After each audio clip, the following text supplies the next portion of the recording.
سلام دوستا، روزتون بخیر. امروز آمدیم بین کلمو. خیلی ببینید چقدر کلم داره. اونم ریزوانه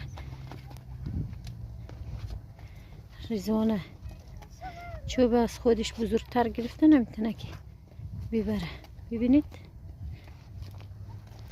دوستا، لایک و سابسکرایب یا چمون زنگوله رم بزنید. خب ما به حمایت شما نیاز داریم. خیلی ممنون میشم.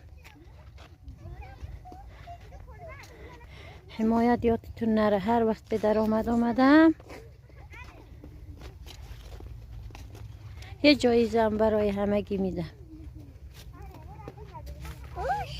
بریم مامان، بریم.